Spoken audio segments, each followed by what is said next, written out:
Hi hello. ഞാൻ ഈ കറുത്ത മാസ്ക് ഒക്കെ ഇട്ടിരുന്നിരിക്കുന്നത് എൻ്റെ വണ്ടി സർവീസ് ചെയ്യാൻ ഞാൻ കൊണ്ടുവന്നിട്ടുണ്ട്. ദേ ആ പൊക്കി വെച്ചിരിക്കുന്നുണ്ടല്ലേ, അതാണ് എൻ്റെ വണ്ടി. അപ്പോൾ വണ്ടി സെക്കൻഡ് സർവീസ് ആയി കേട്ടോ. പരവൂരുള്ള ഹീറോയുടെ ഷോറൂമിലാണ് ഞാൻ കൊണ്ടുവന്നേക്കുന്നത്. അപ്പോൾ ഞാൻ ഒറ്റയ്ക്ക് എൻ്റെ വണ്ടി ഇതുവരെ ഓടിച്ച് വന്ന് സർവീസൊക്കെ കഴിഞ്ഞ് വണ്ടി കിട്ടി കേട്ടോ. അപ്പോൾ നല്ല സുന്ദരി കുട്ടപ്പിയാക്കി കഴുകിയൊക്കെ വൃത്തിയാക്കി തന്നു. മാസ്ക് ഇടാതെ പോകാൻ നിവർത്തിയില്ല, പൊടി വല്ലാണ്ട് അടിച്ച് കയറും. തിരിച്ച് വരുന്ന വഴിക്ക് ഞാൻ കടയിൽ കയറി തലയിലിടുന്ന കുറച്ച് ക്ലിപ്പും കുറച്ച് സാധനങ്ങളും ഒക്കെ വാങ്ങിയിട്ടുണ്ടായിരുന്നു. അപ്പോൾ അങ്ങനെ കുഞ്ഞൊരു ഷോപ്പിംഗ് എല്ലാം കഴിഞ്ഞിട്ട് നേരെ നമ്മുടെ വീട്ടിനടുത്തുള്ള കടയിൽ കയറി ബിരിയാണി വാങ്ങിക്കൊണ്ട് പോകാമെന്ന് വിചാരിച്ചു. മഴ തോന്നിയിട്ടില്ലെന്ന് കേട്ടോ, ഇങ്ങനെ ചനചനാന്ന് മഴ പെയ്തുകൊണ്ടിരിക്കുകയായിരുന്നു ഫുൾ ഡേ. ഞാൻ വന്നപ്പോൾ അതേ പൊരിപ്പിൻ്റെ അവസാനം കിട്ടുന്ന മുരിഞ്ഞ ഭാഗമൊക്കെ ഇങ്ങനെ ഉരുളിയിലിട്ട് വെച്ചിട്ടുണ്ടായിരുന്നു.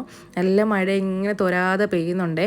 അപ്പോൾ ഞാൻ 2 ബിരിയാണിക്ക് ഓർഡർ കൊടുത്തു. നല്ല കിടിലൻ ബിരിയാണിയാണ് കേട്ടോ ഇവിടെ. പിന്നെ ഇച്ചിരി പൈനാപ്പിൾ അധികം ഇട്ടിരിക്കുന്നുണ്ട്, ടേസ്റ്റ് അങ്ങോട്ട് കൂടെ അങ്ങ് ഇത് ചവയ്ക്കുമ്പോൾ ആ ബിരിയാണിയുടെ ടേസ്റ്റ് അങ്ങ് പോകും.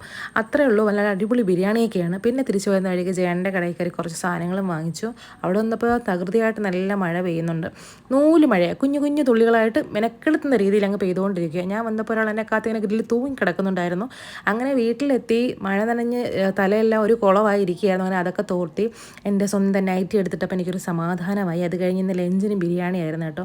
അപ്പോൾ 2 ബിരിയാണി ഞാനും മക്കളും ഞങ്ങൾ 3 പേരൂടെ കഴിച്ചിട്ടുണ്ടായിരുന്നു. നല്ല ബിരിയാണിയാണ്, നല്ല ടേസ്റ്റി ബിരിയാണിയാണ്. പിന്നെ എനിക്ക് പൊതുവേ ബിരിയാണിയിൽ പൈനാപ്പിൾ ഇടുന്നതിനോട് വലിയ താല്പര്യമില്ല. ഈ പൈനാപ്പിൾ കടിക്കുമ്പോൾ അതിൻ്റെ ആ ടേസ്റ്റ് അങ്ങ് പോകത്തില്ല, ഫ്ലേവർ വേറെ ഫ്ലേവറായി പോകും. അങ്ങനെ ബിരിയാണി കഴിഞ്ഞ് റെസ്റ്റ് എടുത്ത ശേഷം ഞാനും ജാനുവും കൂടി ഞാൻ ജിമ്മിലേക്കും പോകുന്ന വഴിക്ക് ജാനുവിനെ ഡാൻസ് ക്ലാസ്സിലും ആക്കണം. മഴ പെയ്യുന്നുണ്ട്, ചാറ്റൽ മഴയാണ്, എന്നാലും ഡാൻസിന് പോയേ പറ്റുള്ളൂ, അമ്മ പോകുന്ന വഴിക്ക് എന്നെ ആക്കിയേക്കെന്ന് പറഞ്ഞു. അങ്ങനെ ബാലുവും അമ്മയും കൂടി മാമൻ്റെ വീട്ടിലേക്ക് പോവുകയാണേ. അപ്പോൾ മാമന് ഒന്ന് കാണാൻ വേണ്ടിയിട്ട് അവരങ്ങോട്ടേക്ക് പോയി. അങ്ങനെ വീടും പൂട്ടി ഞങ്ങളെല്ലാവരും ഇറങ്ങി ഡാൻസറിനെ ഡാൻസ് സ്കൂളിലേക്ക് പറഞ്ഞു വിട്ട ശേഷം ഞാൻ നേരെ അങ്ങ് ജിമ്മിലേക്ക് പോയിട്ടുണ്ടായിരുന്നു.